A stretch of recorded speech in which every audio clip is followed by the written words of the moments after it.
Celebração da disciplina, de Richard Foster. O caminho do crescimento espiritual. Parte 1. As disciplinas interiores. 2. A disciplina da meditação. A contemplação verdadeira não é um truque psicológico, mas uma graça teológica. Thomas Merton. Na sociedade contemporânea, o adversário tem especialização em 3 áreas: ruído, pressa e multidões. Se ele conseguir nos manter debaixo de um amontoado de coisas, descansará satisfeito. O psiquiatra Carl Jung certa vez observou: a pressa não é do diabo, ela é o diabo. Se alimentamos a esperança de ir além das superficialidades de nossa cultura, incluindo nossa cultura religiosa, precisamos estar dispostos a descer ao silêncio recriador, ao mundo interno da contemplação. Em seus escritos, todos os mestres da meditação acenam para nós, convocando-nos ao pioneirismo nessa fronteira do espírito. Embora possa soar de forma estranha aos ouvidos modernos, devemos nos alistar, sem sentir vergonha, como aprendizes na escola da oração contemplativa. Testemunho bíblico. A disciplina da meditação certamente era familiar aos escritores sagrados. A Bíblia emprega 2 palavras hebraicas para transmitir a ideia de meditação, que juntas são usadas 58 vezes. Ambas as palavras possuem diversos significados: ouvir a palavra de Deus, refletir nos feitos de Deus, relembrar os atos divinos, ponderar sobre a lei de Deus, entre outros. Em cada caso, a ênfase está na mudança de comportamento como resultado do encontro com o Deus vivo. Arrependimento e obediência são traços essenciais de qualquer conceito bíblico de meditação. O salmista exclama: como eu amo a tua lei, medito nela o dia inteiro. Afasta os pés de todo caminho mau para obedecer a tua palavra. Não me afasto das tuas ordenanças, pois tu mesmo me ensinas. Salmos capítulo 119, versículos 97, 101 e 102. É esse foco contínuo na obediência e na fidelidade que distingue com maior clareza a meditação cristã de suas equivalentes orientais e seculares. Os que vemos transitar pelas páginas da Bíblia conheciam os caminhos da meditação. Certa tarde, Isaac saiu ao campo para meditar. Gênesis 24, 63. Quando me lembrar de ti na minha cama e meditar em ti nas vigílias da noite. Salmos capítulo 63, versículo 6. Os salmos praticamente cantam as meditações do povo de Deus a respeito de sua lei. Fico acordado nas vigílias da noite para meditar nas suas promessas. Salmos 119, versículo 148. O salmo que serve de introdução a todo o saltério convida a que imitemos o homem feliz, cuja satisfação está na lei do Senhor, e nessa lei medita dia e noite. Salmos capítulo 1, versículo 2. O velho sacerdote Eli sabia como ouvir Deus e ajudou o jovem Samuel a reconhecer a voz do Senhor. 1 Samuel capítulo 3, versículos 1 a 18. Elias passou boa parte de um dia e de uma noite numa região despovoada, aprendendo a discernir a voz de Deus no murmúrio de uma brisa suave. 1 Reis capítulo 19, versículos de 9 a 18. Isaías viu o Senhor alto e exaltado e ouviu sua voz que dizia: quem enviarei? Quem irá por nós? Isaías capítulo 6, versículos 1 a 8. Jeremias descobriu que a palavra de Deus é como fogo ardente, encerrado nos meus ossos. Jeremias capítulo 20, versículo 9. E assim seguem-se as testemunhas. Todas eram íntimas do coração de Deus. E Deus falava com elas não porque possuíam capacidades especiais, mas porque estavam dispostas a ouvir. Cumprindo um ministério extraordinariamente atarefado, Jesus criou o hábito de afastar-se para um lugar deserto. Mateus capítulo 14, versículo 13. Ele não fazia isso apenas para ficar longe do povo, mas para poder ficar com Deus. O que Jesus fazia, vez após vez, naquelas colinas desertas? Ele buscava o Pai Celeste, queria ouvi-lo e manter comunhão com Ele. E Jesus acena para nós, convidando-nos a fazer o mesmo. Ouvir e obedecer. A meditação cristã, numa definição simples, é a capacidade de ouvir a voz de Deus e obedecer à sua palavra. Simples assim. Gostaria de torná-la mais difícil para os que gostam de complicar. No entanto, ela não envolve nenhum mistério oculto, nenhum mantra secreto, nenhuma ginástica mental, nenhum mergulho esotérico para atingir a consciência cósmica. A verdade é que o grandioso Deus do universo, o Criador de todas as coisas, deseja ter comunhão conosco. Adão e Eva conversavam com Deus no jardim do Éden, e Deus conversava com eles. Havia comunhão entre eles. Então veio a queda, e aconteceu uma ruptura do senso de comunhão perpétua, pois Adão e Eva se esconderam de Deus. Deus, no entanto, continuou em busca de seus filhos rebeldes. Nas histórias de pessoas como Caim, Abel, Noé e Abraão, vemos Deus falando e agindo, ensinando e orientando. Moisés aprendeu a ouvir a voz de Deus e a obedecer à sua orientação, apesar das diversas hesitações e desculpas. De fato, as Escrituras dão testemunho de que Deus falava com Moisés face a face, como quem fala com seu amigo. Êxodo capítulo 33, versículo 11. Havia a percepção de um relacionamento de intimidade, de comunhão. Já os israelitas, coletivamente, não estavam preparados para tal intimidade. Tendo aprendido um pouco a respeito de Deus, eles perceberam que estar em sua presença era coisa arriscada e expressaram seus temores a Moisés. Fala tu mesmo conosco e ouviremos, mas que Deus não fale conosco, para que não morramos. Êxodo capítulo 20, versículo 19. Por isso, Moisés tornou-se o mediador do povo. Dessa forma, poderiam manter a respeitabilidade religiosa sem assumir os riscos decorrentes. Esse foi o princípio de uma linguagem notável de profetas e juízes, inaugurada por Moisés. Contudo, era um passo muito além da percepção do imediato, da visão da nuvem de dia e da coluna de fogo à noite. Jesus veio na plenitude dos tempos, ensinou a realidade do rio de Deus e demonstrou como seria a vida nesse reino.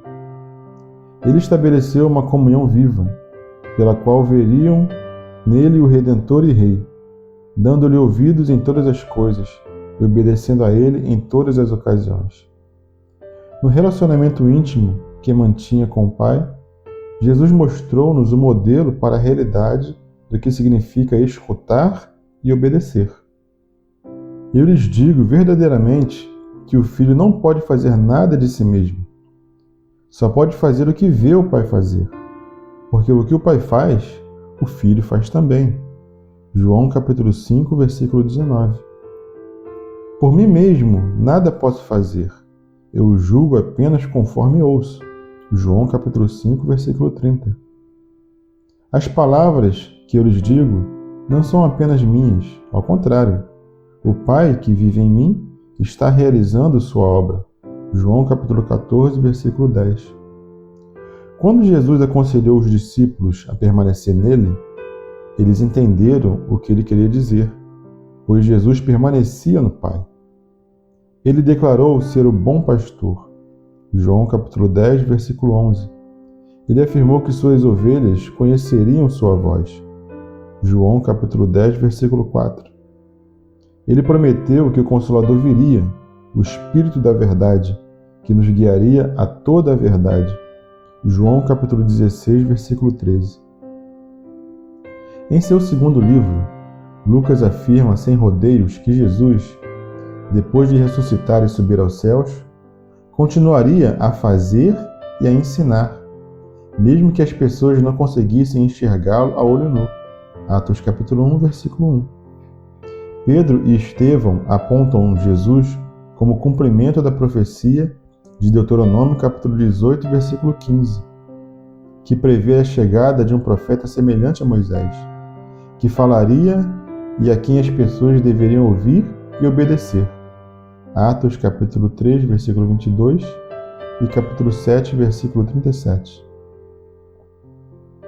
No livro de Atos, vemos o Cristo ressurreto e reinante por meio do Espírito Santo, ensinando e guiando seus filhos, levando Filipe a culturas não alcançadas, Atos capítulo 8, revelando sua messianidade a Paulo, Atos capítulo 9, ensinando Pedro a respeito de seu nacionalismo judaico, Atos capítulo 10, guiando a igreja para fora do cativeiro cultural, Atos capítulo 15. O que percebemos em todas as ocasiões é o povo de Deus aprendendo a viver orientado pela voz de Deus e pela obediência à sua palavra. Eis aí, de forma resumida, o fundamento bíblico para a meditação. As maravilhosas novas dão conta de que Jesus não parou de agir nem de falar. Ele ressuscitou e continua trabalhando em nosso mundo. Ele não está ocioso, nem pegou laringite. Ele está vivo entre nós, como sacerdote para nos perdoar, profeta para nos ensinar, rei para governar sobre nós, pastor para nos guiar. Todos os santos, em todas as épocas, deram testemunho dessa realidade. Como é triste que os cristãos contemporâneos demonstrem tanto desconhecimento do mar de literatura sobre meditação cristã, produzidas por cristãos fiéis ao longo dos séculos. E o testemunho deles sobre a vida alegre de comunhão perene é de uma uniformidade espantosa. As igrejas católica, protestante, ortodoxa do Oriente e ocidental livre instam-nos todos a viver na presença dele em comunhão ininterrupta. Diz o místico russo Teófano, o recluso: orar é trazer a mente para dentro do coração e lá permanecer diante da face do Senhor, sempre presente, que tudo vê e está no seu íntimo. O clérigo anglicano Jeremy Taylor declara: a meditação é dever de todos. E em nossos dias, o mártir luterano Dietrich Bonhoeffer, ao ser perguntado sobre seus motivos para meditar, respondeu: porque sou cristão. Os testemunhos das Escrituras e dos mestres devocionais são tão ricos e tão vívidos, por causa da presença de Deus, que seríamos tolos em negligenciar um convite tão gracioso para experimentar, nas palavras de Madame Guyon, as profundezas de Jesus Cristo. O propósito da meditação.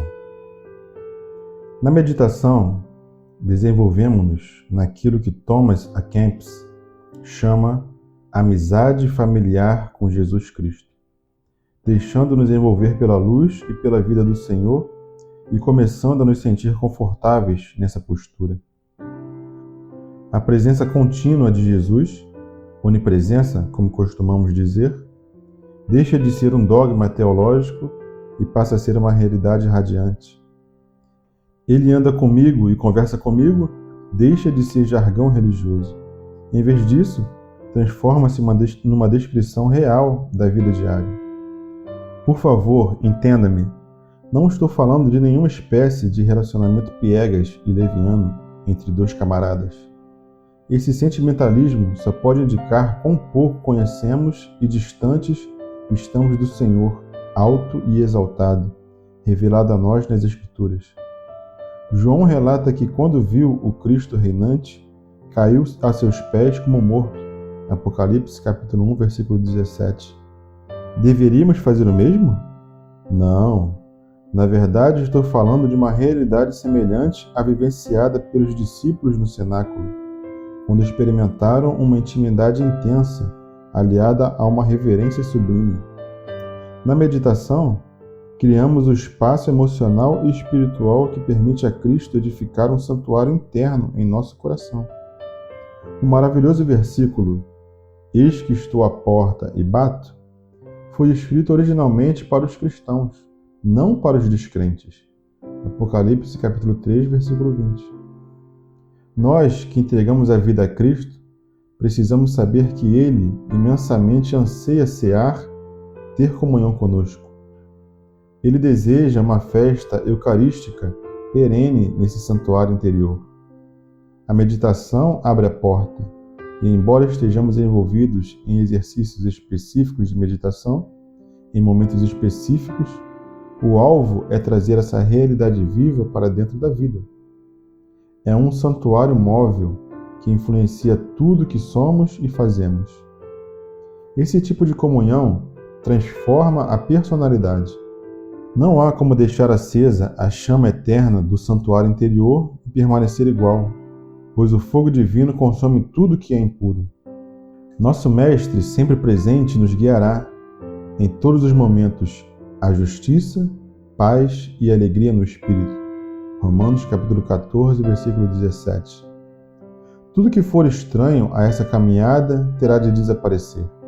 Não o ter de, mas sim o querer, pois nossos desejos e aspirações ficarão cada vez mais conformes com o andar do Mestre. Cada vez mais, tudo que estiver dentro de nós irá girar como um ponteiro, indicando o polo norte do Espírito. Concepções errôneas até compreensíveis. Sempre que a concepção cristã de meditação é considerada seriamente, logo alguém a associa com o conceito de meditação das religiões orientais. Na realidade, há um mundo de distância entre as duas concepções. A meditação oriental é uma tentativa de esvaziar a mente. A meditação cristã é uma tentativa de preenchê-la. São conceitos bastante diferentes. As formas orientais de meditação enfatizam a necessidade de se desligar do mundo. Existe a ênfase em perder a personalidade e a individualidade, fundindo-as com a mente cósmica. Há também o anseio de se libertar dos fardos e das dores dessa vida, de se desprender da impessoalidade do nirvana. A identidade pessoal se perde. A personalidade é vista como a ilusão perfeita. Escapa-se da degradante roda da existência. Não há nenhum Deus a quem ouvir, nem ao qual se vincular. O desligamento é o objetivo final da religião do Oriente. A meditação cristã vai muito além da noção do desligamento. Existe, de fato, certa necessidade de desligamento. Um sábado de contemplação, como denomina Pedro de Celes, monge beneditino do século XII. Mas há também o perigo de pensar apenas em termos de desligamento, como Jesus dá a entender na história do homem que se esvazia do mal, mas não é preenchido com o bem. Quando um espírito imundo sai de um homem, esse espírito vai e traz outros 7 espíritos piores do que ele, e entrando passa a viver ali. E o estado final daquele homem torna-se pior do que o primeiro. Lucas capítulo 11, versículos 24 a 26. O desligamento, portanto, não é suficiente. Precisamos prosseguir com o vínculo. O isolamento da confusão que nos rodeia nos proporciona um vínculo mais enriquecedor com Deus. A meditação cristã leva-nos à integridade interior necessária para que nos entreguemos livremente a Deus. Outra concepção errônea é que a meditação é difícil demais, complicada demais, que talvez deva ficar apenas com os especialistas no assunto, que têm mais tempo para explorar as regiões interiores. Nada disso. Os especialistas mais conceituados jamais se referem a esse tipo de jornada como algo exclusivo de uns poucos privilegiados, gigantes espirituais. Eles ririam só de pensar na ideia. Para eles, a sensação era de que estavam executando uma atividade humana natural, tão natural e importante quanto respirar. Eles nos diriam que não precisamos de nenhum talento especial nem de poderes paranormais. Thomas Merton escreve: a meditação é realmente muito simples e não há muita necessidade de técnicas elaboradas que nos ensinem como prosseguir. A terceira concepção errônea é enxergar a contemplação como algo incompatível com o século XXI e, portanto, impraticável. Há o temor de que isso resulte no tipo de pessoa imortalizada do padre Ferapont, um asceta, personagem de Dostoiévski, no livro Os Irmãos Karamazov. Uma pessoa intransigente, que se considera virtuosa e que, por puro esforço, livra-se do mundo e depois roga pragas sobre ele. Muitos acreditam que, na melhor das hipóteses, a meditação leve à alienação doentia que nos mantém imunes aos sofrimentos da humanidade. Tais avaliações passam muito longe do alvo. De fato, a meditação é a única coisa capaz de redirecionar nossa existência, para que assim consigamos lidar com a vida de maneira eficaz. Thomas Merton escreve: a meditação não tem sentido nem realidade a menos que esteja firmemente arraigada na vida. Historicamente, nenhum grupo enfatizou mais a prática de sintonizar o silêncio que os Quakers, e o resultado tem sido um impacto social vital, que em muito excede o número de Quakers. William Penn observa: a verdadeira santidade não tira os homens do mundo, mas capacita-os a viver melhor nele e incita os empreendimentos que ajudam a restaurá-lo. Com frequência, a meditação produz percepções extremamente práticas, quase seculares. Você será orientado a como se relacionar com sua mulher ou marido, como lidar com esse problema delicado, ou com aquela situação nos negócios. É maravilhoso quando uma meditação em particular conduz a um estado de alegria. No entanto, é bem mais comum receber orientação para lidar com problemas humanos comuns. A meditação devolve-nos as coisas do mundo com mais equilíbrio e com uma perspectiva alargada. Talvez a concepção errônea mais comum de todas seja enxergar a meditação como uma forma religiosa de manipulação psicológica, ou como uma boa opção para baixar a pressão arterial ou aliviar a tensão, ou ainda como um meio de obter inspiração ao entrar em contato com o subconsciente. A ideia de contato real e de comunhão com o Deus de Abraão, Isaque e Jacó, entretanto, soa pouco científica e quase irracional. Se você acha que vivemos num universo inteiramente material, pensará sempre na meditação como uma boa maneira de obter um padrão consistente de ondas cerebrais alfa. Se, no entanto, acredita que vivemos num universo criado por um Deus infinito e pessoal, que se deleita em ter comunhão conosco, verá a meditação como a comunicação entre a fonte do amor e o ser amado. Os dois conceitos de meditação são totalmente opostos. Um deles deixa-nos confinados a uma experiência totalmente humana. O outro lança-nos ao encontro com o divino e o humano. Um se refere à exploração do subconsciente. O outro se refere a descansar naquele a quem encontramos, que nos ama, que está próximo de nós, que se aproxima a fim de nos trazer para si mesmo. Ambos os conceitos podem parecer espirituais e utilizar linguagem religiosa, mas o primeiro, em última análise, não consegue abrir espaço para a realidade espiritual. Como então chegamos ao ponto de acreditar na existência do mundo do espírito? Seria por causa de uma fé cega? Nada disso. A realidade interior do mundo espiritual está ao alcance de todos os que se dispuserem a buscá-la. Tenho verificado com frequência que quem ridiculariza o mundo espiritual jamais dedicou 10 minutos sequer à investigação para saber se ele existe de verdade. Deixe-me sugerir que adotemos uma atitude experimental em relação às realidades espirituais. Assim como qualquer outra empreitada científica, formamos uma hipótese e fazemos experimentos para saber se ela é válida ou não. Se o primeiro experimento falha, não entramos em desespero nem rotulamos de fraudulento todo o trabalho. Examinamos outra vez o procedimento, talvez ajustando a hipótese e fazendo outra tentativa.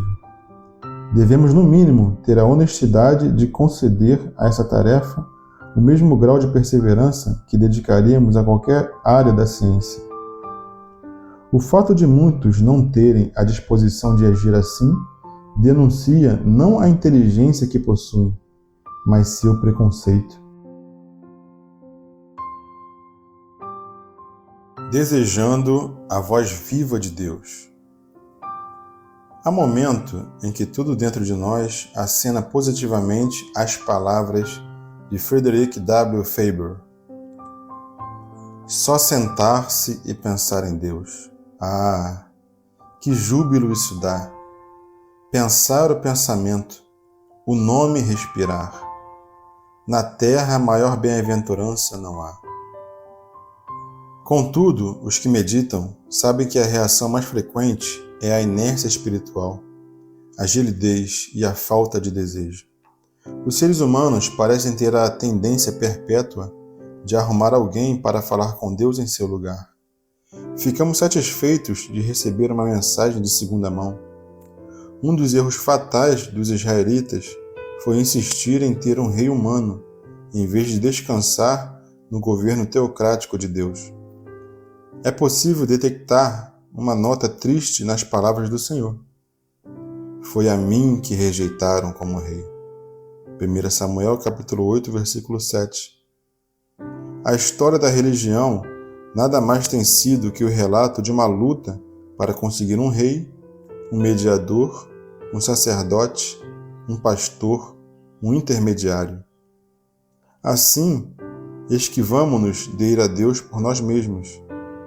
Essa abordagem poupa-nos a necessidade de mudar, pois estar na presença de Deus significa mudança em nossa vida. Não é preciso observar a cultura ocidental muito de perto para perceber que ela é cativa da religião do mediador. É por isso que a meditação nos parece tão temerária. Ela nos convida, com ousadia, a entrar na presença viva de Deus sem nenhum intermediário. Ela nos faz entender que Deus fala continuamente no presente e quer se comunicar conosco. Jesus e os escritores do Novo Testamento afirmam claramente que a meditação não está reservada aos profissionais da religião, mas é acessível a todos. Todos os que reconhecem Jesus Cristo como Senhor representam o sacerdócio universal de Deus e, nessa condição, podem adentrar o Santo dos Santos e conversar com o Deus vivo. Pode parecer difícil convencer as pessoas de que elas podem ouvir a voz de Deus. Os membros da Igreja do Salvador, em Washington, capital americana, realizam experimentos nessa área faz algum tempo. A conclusão deles: consideramo-nos cidadãos do século XXI. Contudo, temos indicativos de que é possível receber orientações tão nítidas quanto as que foram passadas a Ananias. Vá à casa de Judas, na rua chamada direita. Por que não? Se Deus está vivo e ativo nos afazeres do ser humano, por que sua voz não pode ser ouvida e obedecida hoje? Ela pode ser e é ouvida por todos os que o reconhecem como mestre e profeta no presente. E como passamos a desejar ouvir sua voz? Esse desejo de se voltar para Deus é uma dádiva da graça. Qualquer um que se imagine capaz de começar a meditação sem orar pedindo o desejo e a graça para levá-la adiante, logo desistirá. No entanto, o desejo de meditar e a graça de começar a meditação devem ser consideradas uma promessa implícita de outras graças. Buscar e receber tal dádiva da graça é a única coisa que nos permitirá prosseguir nessa jornada interna. Como diz Alberto, o Grande, a contemplação dos santos incendeia-se com o amor daquele que é contemplado, ou seja, Deus. Santificando a imaginação. Podemos descer da mente ao coração com a maior facilidade por meio da imaginação. O grande pregador escocês Alexander White faz menção dos ofícios divinos e dos serviços esplêndidos da imaginação cristã. Talvez uns raros indivíduos tenham experiência com Deus unicamente por meio da contemplação abstrata. A maioria de nós, porém, precisa estar mais firmemente arraigada aos sentidos. Não devemos desprezar essa rota mais simples, mais humilde para a presença de Deus. O próprio Jesus recomendou-a, fazendo apelos constantes à imaginação, e muitos dos mestres devocionais, igualmente, nos encorajam a andar por esse caminho. Teresa de Ávila diz: já que não conseguia refletir com meu entendimento, planejei, por meio da imaginação, retratar Cristo dentro de mim. Muitos de nós identificam-se com essas palavras, pois também tentamos uma abordagem meramente cerebral e descobrimos que é abstrata demais, isolada demais. Além disso, a imaginação põe uma âncora no pensamento e atrai o foco de nossa atenção. Francisco de Sales observa que, assim como aprisionamos um pássaro na gaiola ou prendemos o falcão na trela para que ele repouse na mão, por meio da imaginação restringimos a mente ao mistério sobre o qual meditamos, para que ela não vagueie para lá e para cá. Alguns fazem objeções ao uso da imaginação, alegando que não é digna de confiança, pois pode até mesmo ser usada pelo maligno. De fato, há bons motivos para a preocupação, porque ela, à semelhança de outras faculdades, teve sua participação na queda. Contudo, assim como cremos que Deus pode tomar a razão, decaída como é, e santificá-la, usando-a para propósitos positivos, também acreditamos que Ele é capaz de santificar a imaginação e usá-la para o bem. É evidente que a imaginação pode ser distorcida por Satanás, mas a isso também estão sujeitas todas as faculdades que possuímos. Deus nos dotou com a imaginação e, na qualidade de Senhor da criação, Ele tem poder para redimi-la e o faz, usando-a em benefício do reino de Deus. Outra preocupação a respeito do uso da imaginação é o receio da manipulação humana, até mesmo do engano auto-infligido. Afinal, alguns possuem uma imaginação imperativa, como dizemos, e conseguem forjar todo tipo de imagem sobre algo que gostariam de ver acontecendo. Além do mais, não nos previne a Bíblia contra os pensamentos fúteis dos ímpios? Romanos capítulo 1, versículo 21. Tal preocupação é legítima. É possível que tudo não passe de esforços humanos inúteis. É por isso que lançar-se na dependência completa de Deus nessas questões adquire importância tão vital. Estamos buscando pensar os pensamentos de Deus, desfrutar os prazeres de sua presença, desejar sua verdade e seu caminho. E quanto mais vivermos assim, mais Deus utilizará nossa imaginação para seus bons propósitos. De fato, a experiência comum dos que caminham com Deus é receber imagens daquilo que pode existir. Quando estou orando por alguém, normalmente recebo uma imagem da condição em que ele se encontra. E quando compartilho essa imagem, ouço um suspiro profundo, ou então a pessoa começa a chorar. Depois pergunta: como você sabia? Bem, eu não sabia, apenas vi. Acreditar que Deus pode santificar e utilizar a imaginação é simplesmente levar a sério a ideia cristã da encarnação. Deus se acomoda tão bem, encarna tão bem nesse mundo, que usa as imagens que conhecemos e compreendemos para nos ensinar a respeito do mundo invisível, do qual conhecemos tão pouco e achamos tão difícil de entender. Preparando-se para meditar. É impossível aprender a meditar usando um livro. É meditando que se aprende a meditar. No entanto, sugestões simples, na hora certa, podem fazer uma diferença enorme. As orientações e os exercícios que constam das páginas seguintes são apresentados na esperança de que o ajudem na prática real da meditação.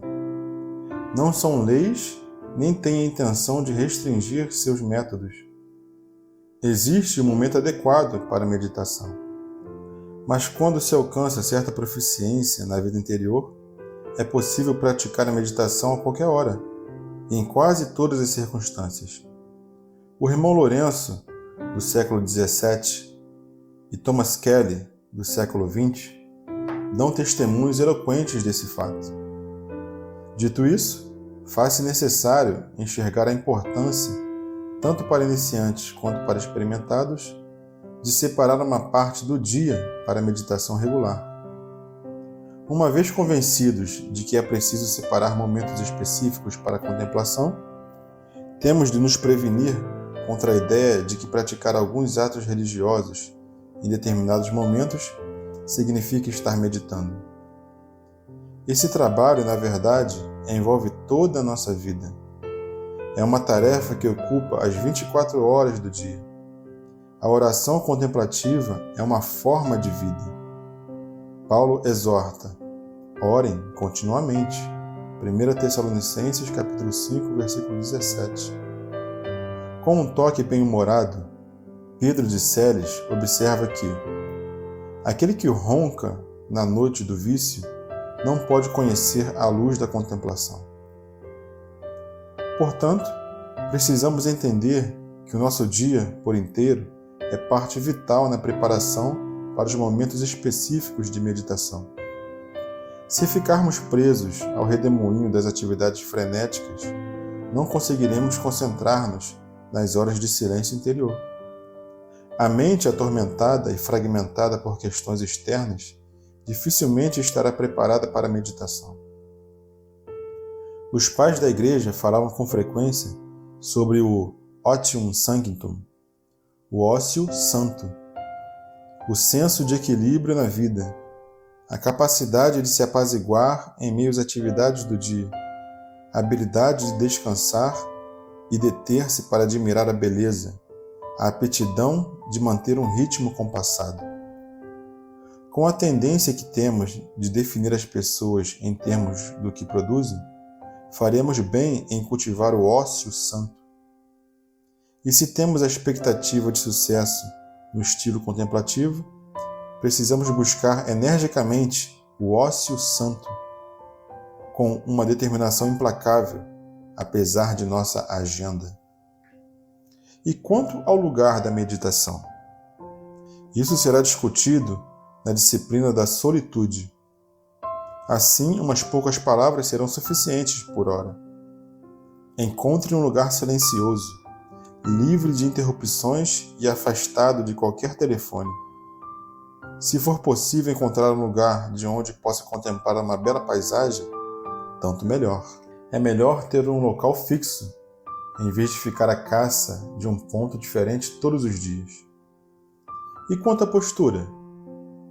Em certo sentido, a postura não faz diferença alguma.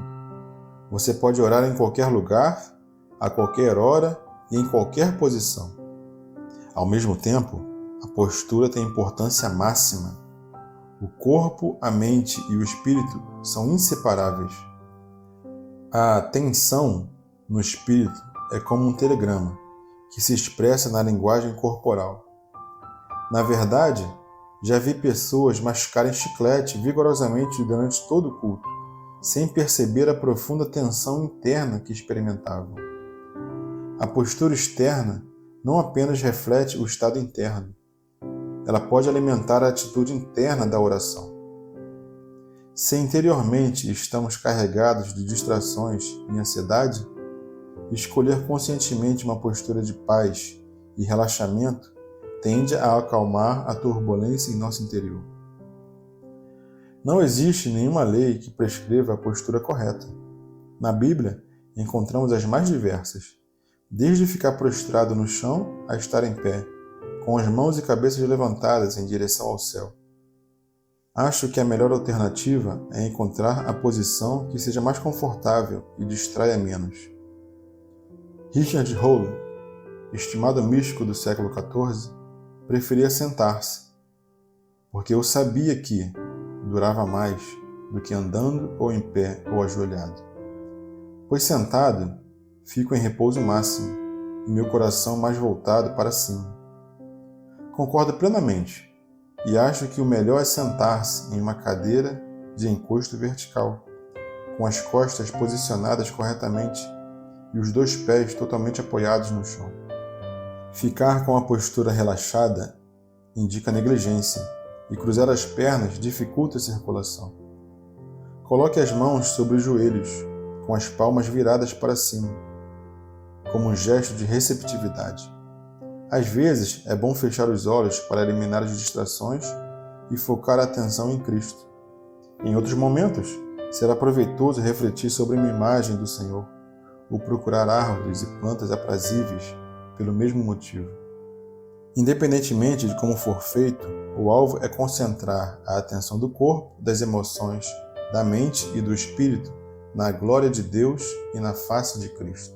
2 Coríntios, capítulo 4, versículo 6. As formas de meditação. Ao longo dos séculos, os cristãos mencionaram várias formas de ouvir Deus, de ter comunhão com o Criador dos céus e da terra, de experimentar o amor eterno do Senhor pelo mundo. A sabedoria acumulada dessas experiências pode ser extremamente útil em nossa busca de maior intimidade com Deus e na tentativa de sermos, assim como eles faziam, mais fiéis a Ele. Para os mestres devocionais, a meditatio scripturarum, a meditação nas Escrituras, é o ponto central de referência que mantém todas as outras formas de meditação na perspectiva correta.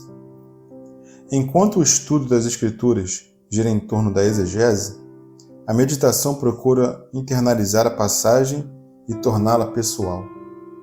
A palavra escrita torna-se palavra viva dirigida a você. Não é o momento de estudos técnicos, de análise ou mesmo de juntar material para compartilhar com algum grupo.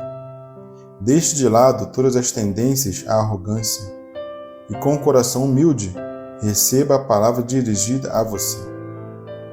Creio que ficar de joelhos é especialmente apropriado nesse momento em particular. Dietrich Bonhoeffer diz: assim como você não analisa as palavras de alguém que você ama, mas as aceita como lhes são ditas, aceite a palavra das Escrituras e guarde-a no coração, como fez Maria. É só isso. Isso é meditação.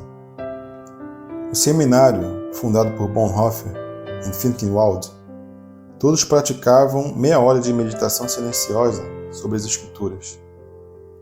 É importante resistir à tentação de percorrer várias páginas superficialmente. Tal afobamento reflete nosso estado interno, e nosso estado interno é aquilo de que precisamos para ser transformados. Bonhoeffer recomenda passar uma semana inteira em um único texto. Portanto, minha sugestão é que você tome um único evento, uma parábola, uns poucos versículos, ou mesmo uma única palavra, e permita que isso crie raízes em você. Procure viver a experiência, lembrando o incentivo de Inácio de Loyola a aplicarmos todos os sentidos à tarefa. Sinta o cheiro do mar. Ouça o marulhar da água ao longo da costa. Contemple a multidão. Sinta o sol na cabeça e a fome no estômago, bem como o sabor do sal no ar. Toque a orla das vestes dele. Sobre esse aspecto, Alexander White aconselha: a imaginação verdadeiramente cristã jamais permite que Jesus Cristo saia de nosso campo de visão. Você abre o Novo Testamento e, pela imaginação, naquele instante você é um dos discípulos de Cristo, no lugar certo, e está aos pés dele. Suponha que queiramos meditar sobre a afirmação surpreendente de Jesus: "A minha paz lhes dou." João capítulo 14, versículo 27. Refletimos sobre a verdade de que Ele está nos enchendo agora com a sua paz. O coração, a mente e o espírito são despertados para essa paz, que flui para dentro de nós. Percebemos que todas as inquietações causadas pelo medo foram superadas pelo espírito de poder, de amor e de equilíbrio. 2 Timóteo capítulo 1, versículo 7. Em vez de dissecar a paz, estamos entrando nela. Somos envolvidos, absorvidos, entrelaçados com essa paz. O maravilhoso a respeito dessa experiência é que o eu fica bastante esquecido. Já não nos preocupamos sobre como obter mais paz, pois estamos atentos à paz que está sendo transmitida ao nosso coração. Já não precisamos mais elaborar diligentemente formas de agir pacificamente, pois os atos de paz brotam espontaneamente do interior. Lembre-se sempre de que não entramos nesse empreendimento como observadores passivos, mas como participantes ativos. Lembre-se também de que Cristo está de fato conosco para nos ensinar, curar e perdoar. Alexander White declara: "Com a imaginação ungida com óleo sagrado, você abre o Novo Testamento outra vez. Na primeira é o publicano, na segunda é o pródigo, depois você é Maria Madalena, Pedro no pórtico, até que todo o Novo Testamento por inteiro corresponda à sua autobiografia." Outra forma de meditação é o que os contemplativos da Idade Média chamavam recompilação, e os quakers, em geral, denominavam convergência. É um momento de aquietar-se, de entrar no silêncio recriador, de permitir que a fragmentação da mente adquira um centro. O breve exercício de que se segue é para auxiliá-lo a recompilar, chamado simplesmente palmas para cima, palmas para baixo. Comece colocando as palmas para baixo, como indicação simbólica de seu desejo de entregar a Deus quaisquer preocupações que possa ter. Em silêncio, ore: "Senhor, entrego-te a raiva que sinto do João. Libero o medo que tenho da consulta do dentista nessa manhã. Rendo minha ansiedade por não ter dinheiro suficiente para pagar as contas do mês. Liberto-me da frustração causada pela tentativa de encontrar uma babá para essa noite." Em relação a tudo que represente um peso em sua mente, ou que seja motivo de preocupação, diga apenas: palmas para baixo. Liberte-se. Pode ser que você sinta até mesmo certa sensação de alívio nas mãos. Após esse momento de entrega, vire as palmas para cima, como sinal do desejo de receber algo do Senhor. Você pode orar silenciosamente: "Senhor, gostaria de receber teu divino amor por João, tua paz para a consulta com o dentista, tua paciência, tua alegria." Seja qual for sua necessidade, diga: palmas para cima. Tendo feito a convergência, gaste os momentos restantes em silêncio total. Não peça nada. Permita que o Senhor entre em comunhão com você, que Ele o ame. Se vierem impressões ou orientações, ótimo. Caso contrário, ótimo. Um terceiro tipo de oração contemplativa é meditar sobre a criação. Bem, isso não tem nada de panteísmo infantil. Trata-se de um monoteísmo majestoso, no qual o grandioso Criador do Universo nos mostra um pouco de sua glória por intermédio da criação. De fato, os céus declaram a glória de Deus e o firmamento proclama a obra de suas mãos. Salmos capítulo 19, versículo 1. Evelyn Underhill recomenda: comece com a primeira forma de contemplação que os antigos místicos às vezes denominavam descobrir Deus em suas criaturas. Por isso, preste atenção à ordem criada. Observe as árvores. Olhe realmente para elas. Apanhe uma flor e deixe que a beleza e simetria dela mergulhem profundamente em sua mente e em seu coração. Ouça os pássaros. Eles são mensageiros de Deus. Observe as criaturas pequenas que rastejam sobre a terra. Certamente tais atos são humildes, mas Deus pode falar ao mais íntimo de nosso ser nessas coisas simples, se nos aquietarmos para ouvi-las. Existe ainda uma quarta forma de meditação que, de certa forma, é bem oposta à mencionada agora. Meditar sobre os fatos de nosso tempo, procurando perceber a importância deles. Temos a obrigação espiritual de penetrar a fundo no significado dos acontecimentos, não para adquirir poder, mas para obter uma perspectiva profética. Thomas Merton escreve que a pessoa que meditou sobre a paixão de Cristo e não meditou sobre os campos de extermínios de Dachau e Auschwitz ainda não entrou plenamente na experiência do cristianismo de nosso tempo. Essa forma de meditação será mais bem executada com a Bíblia numa mão e o jornal na outra. Entretanto, não se deixe enredar pelos absurdos clichês políticos, nem pela propaganda que nos bombardeia. Na verdade, em geral, os jornais são superficiais e tendenciosos demais para serem de grande ajuda. Faremos bem se mantivermos os fatos de nosso tempo diante de Deus e pedirmos revelação profética, a fim de discernir o rumo que tais coisas irão tomar. Mas devemos pedir orientação em tudo que fazemos para ser sal e luz nesse mundo decadente e sombrio. Não se sinta desencorajado se no começo suas meditações não parecerem significativas. Há uma progressão na vida espiritual e é sensato ter alguma experiência com colinas menores antes de tentar atacar o Everest da alma. Por isso, tenha paciência consigo mesmo. Além do mais, você está aprendendo uma disciplina para a qual não recebeu nenhum treinamento. Tampouco nossa cultura o encoraja a desenvolver tais habilidades. Você estará nadando contra a corrente, mas seja forte. Essa tarefa tem imenso valor. Há muitos outros aspectos da disciplina da meditação que podem ser proveitosamente considerados. Entretanto, a meditação não é um ato isolado, nem é algo acabado, do jeito que se finaliza a produção de uma cadeira. É um estilo de vida.